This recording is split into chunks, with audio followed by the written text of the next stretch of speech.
بنگال والوں اگر برا نہیں مانے تو ایک بات عرض کروں ہاتھ جوڑ کے، مسجدوں کے 2-2 کروڑ کے مینار بنانے کی بجائے کوشش کرو کہ وہ 2-2 کروڑ غریبوں پہ خرچ کرو اور ان کو مضبوط کرو۔ اگر ہماری قوم 10 سال میں مضبوط ہو گئی تو 2 نہیں بلکہ 10 کروڑ کے مینار ہم بنا سکیں گے۔ اس لیے میری گزارش ہے جلسوں کے خرچے بھی کم کرو، شادیوں کے خرچے بھی کم کرو، اور سب خرچے کم کر کے اپنی قوم کو مضبوط کرو۔ حضور علیہ السلام اسی لیے تشریف لائے تھے۔ تو دیندار بنو، مالدار بنو، اور نمبر 3 ایجوکیشن پہ بہت محنت کرو۔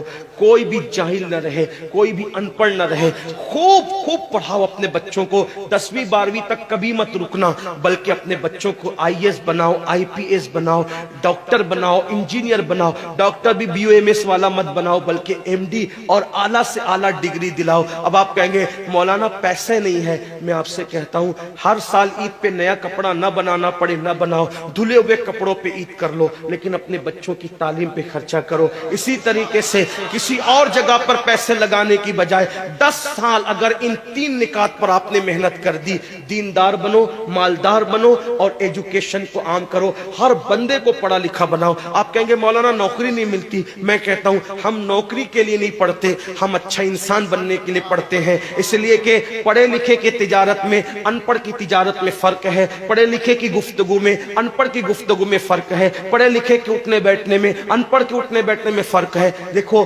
آپ یہ نہیں کہتا ہوں کہ آپ سب ان پڑھو، لیکن ایک بات آپ سے کہتا ہوں محفل میں پڑھے لکھوں کا انداز اور ہوتا ہے، ان پڑھ لوگوں کا انداز اور ہوتا ہے۔ کھانے میں، پینے میں، اٹھنے میں، بیٹھنے میں تعلیم کو عام کرو، دنیا بھی پڑھاؤ، آخرت بھی پڑھاؤ۔ اپنے بچوں کو اتنا علم دو کہ وہ مسلمان رہے، سچے مسلمان رہے، اور اپنی بچیوں کو بھی اتنا علم دو سچی پکی مسلمان رہے، اور اسکول، کالج، یونیورسٹی میں اعلیٰ سے اعلیٰ تعلیم دلاؤ۔ اور یاد رکھنا غربت کا بہانہ مت بناؤ۔ بیٹیا کی شادی ہوتی ہے تو لاکھوں روپے کہاں سے آتے ہیں، اور آپ سے کہتا ہوں 8 گھنٹے محنت کرنے کی بجائے 16 گھنٹے محنت کرو، محنت میں پیچھے مت ہٹو، اپنے بچوں کو پڑھاؤ۔ صرف 10-12 سال ہندوستان کے تمام مسلمان محنت کر کے اپنے بچوں پہ محنت کر لیں، کوشش کر لیں، کاوش کر لیں، تو دیکھنا نقشہ بدل جائے گا۔ یہ بھی آپ سے کہتا ہوں، ایک بات کہتا ہوں، منع نہیں کر رہا ہوں، اگر مجھ سے غلطی ہو تو میرے علماء اصلاح کریں گے، آپ میری ذات کو دیکھ کے قبول نہیں کرنا۔ باپ کے چہلم پر 40 دیگ پکانے کی بجائے 1 دیگ پکاؤ، ان 40 دیگوں کا خرچہ بچا کر کسی بچے کی تعلیم پر اپنے باپ کے ایصال ثواب کے لیے خرچہ کر دو۔